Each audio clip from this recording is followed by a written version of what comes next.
Well,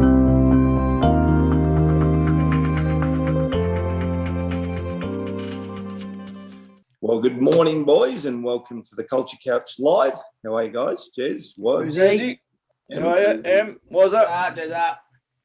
Excellent, boys. Hey, now one of the things, guys, we talk a lot about, particularly at the start of meetings, is not sort of getting consumed necessarily by the X's and O's of you know, what the business is doing, et cetera, and we try and encourage people to talk about different things, which allows them to build relationships, vulnerability, empathy, whether that be a check-in. So what we're going to do today, guys, I thought is just throw a question, maybe one of the questions that we use with some of our clients, and give the people listening an understanding of how that works, and also maybe just wrap it up at the end about why we do it. Right. So okay. I'm going to throw a question at you. What is a failure that you have had, and what have you learned from it? All right. So what is a failure you have had, and what have you learnt from it? Who wants to? I know it's a question a little bit without notice. Who's the smartest bloke? Who's the smartest bloke on the call? Well, apart from myself, Murph. Do you want to start? No, I was going to say I don't fail very often, Ruzy. So I'll tell you. I need a minute. I need a minute to think. Here's me. That I shouldn't do that, because that's exactly what people do, and that's exactly the wrong thing to do. To make a joke about. Failure. Do you want me to start, Murph? No, I can go. It's all right. Probably my, as most of you know, well, most of you know on this call, I'm a high red, so I can lack empathy. So my failure is if I'm not conscious of that, it can have a really negative impact in both at a personal and a professional way, in that I have to be really careful. So as a young facilitator, I made mistakes because I wasn't empathetic enough. And even in my personal life, I continually have to make sure that I value my relationships and don't become too task focused. So I don't know. I probably don't want to go into too specific examples, but it is something that I continually work on, and I continually try to stretch that green color. Because it's actually interesting, Murph, because I'll help you out here. Without mentioning the car. Remember, we did a workshop in Adelaide, and I remember turning up, and the group was in complete terror of you, and it was quite eye-opening for me, but it also, in a way, it gave me an idea, and them an idea of how much you've grown and how much you were aware of that. Because I think they went in, well, they did. They went in, a few of the people in the room went in thinking, here comes Murph the Horrible. And by the end of the day, it was, so you have made a conscious effort. Well, yeah, and that's a good example, Ruzy, because what I did do is I had to start the day with an apology.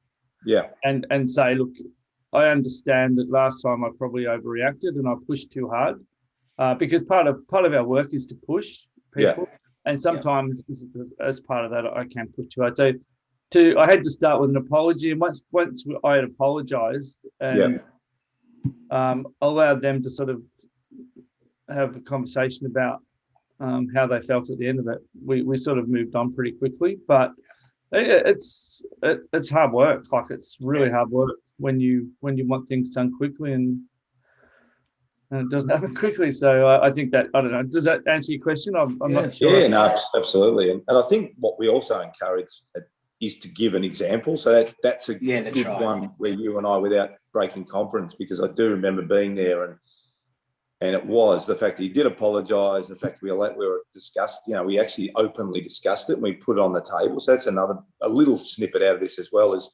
don't sort of brush it under the carpet. So no, absolutely. Em, do you want to go next? Yeah, I'll do a personal one. It actually triggers from this dad husband legend mug. Actually, it was actually this morning. One of my focuses at the moment is to be very supportive and very present for my wife.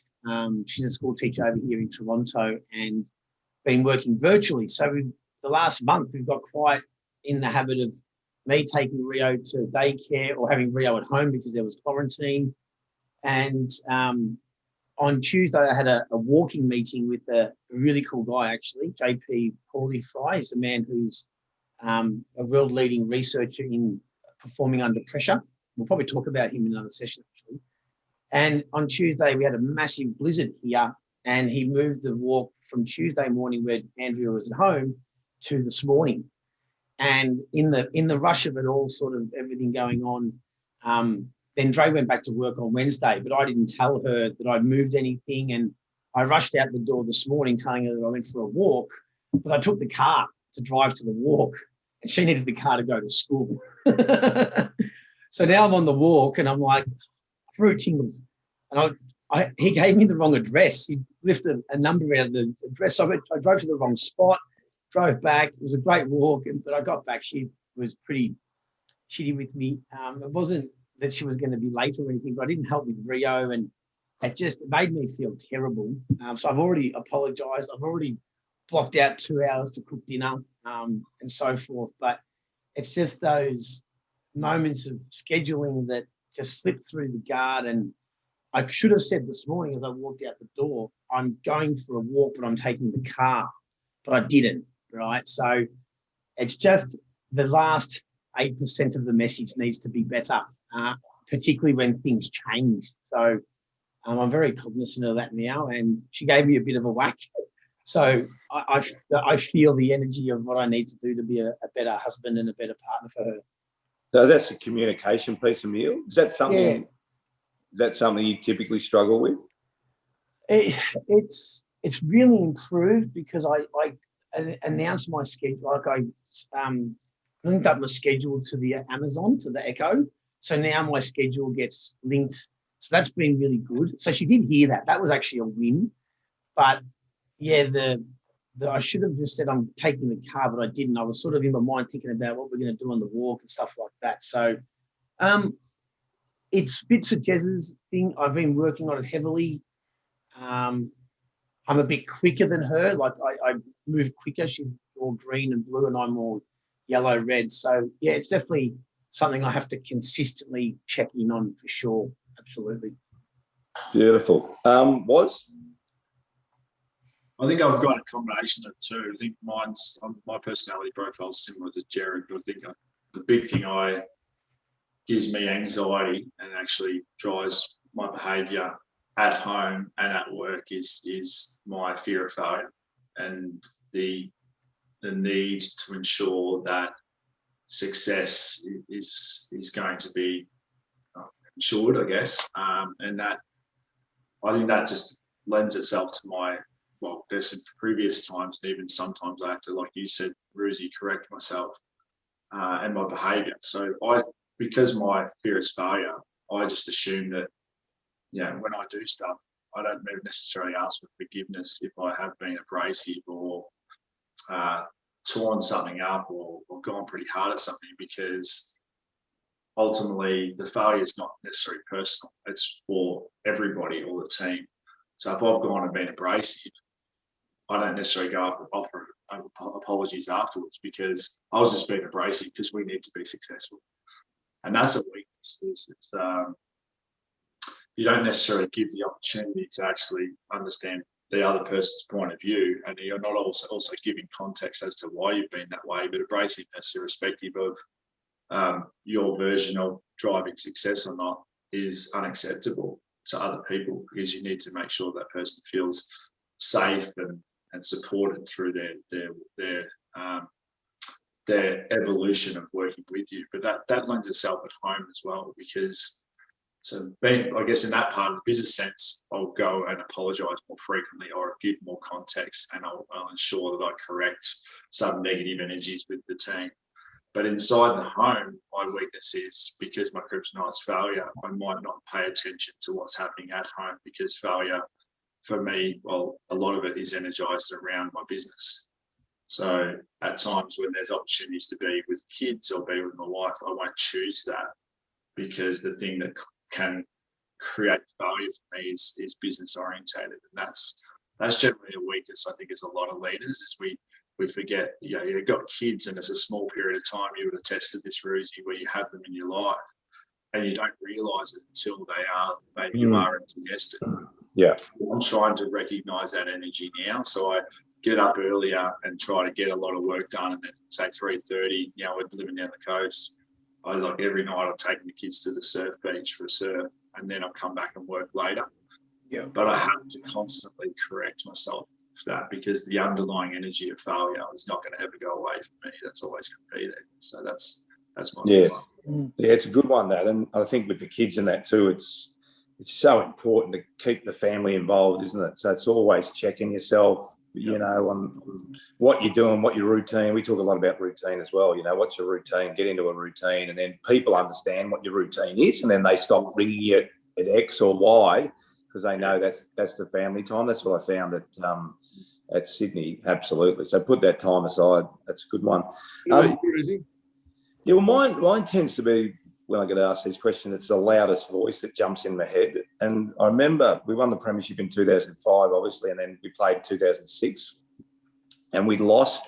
And in that moment, there's so much going around your head in terms of, it's that absolute, when you talk about failure, you've just lost the grand final. So the concept of failure is absolutely real, because it's staring you in the face and in front of 100,000 people and so forth. So I vividly remember this, getting to the rooms after we'd been on the ground and sort of where to, what am I going to say, what am I going to do? This is a disaster. Having won in 05 was good. And I remember seeing my mum, and it was actually, it was incredibly powerful to see my mum. And I remember in that moment thinking, I'm actually her son and she's my mum. Like, this result hasn't changed that at all. And it was funny, and in that moment, I realised I'm exactly the same person as I was after 05. There's no difference. And it was an incredible lesson to say not to be defined by, and it's probably following on from you was a bit, not to be defined by your failures, more be true to who you are and not what the result was. And I remember, because she was struggling, she couldn't get into the rooms, and I said to the security guard, "Oh, that's my mum, and can I bring her in," sort of thing. So it was that little moment of realization that I'm no different. We won last year by 4 points. We lost today by points. I'm actually exactly the same person as what I was last year. And it was a really good memory, message, particularly, when you're in a competitive environment. And I suppose it's ironic what we're doing now, talking about process, talking about relationships and empathy and vulnerability and all those sort of things. So living that moment and remembering that moment really clearly when we talked about the question this morning. Yeah, very good.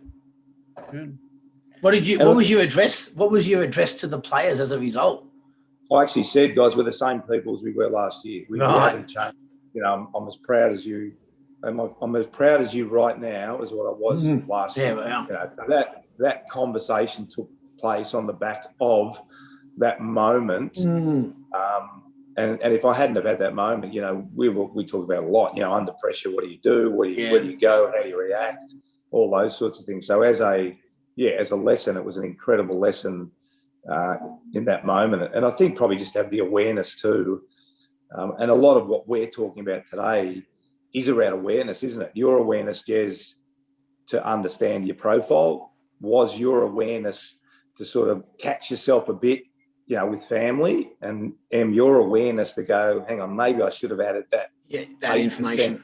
It's pretty important, 8% of information. So I suppose the other thing is also, just be aware of, be present as much as you can, because there's lessons. The lessons are everywhere, aren't they, really? Yeah. And the other thing is, don't be good leaders are self-aware, obviously, but don't beat yourself up. That's right. Apologize, address it, as you said. Address it and then move on. Because exactly. All right, guys, look, that was great. Hopefully, people listening, that'll give you a bit of an idea of something you can set up in your workplace and the importance.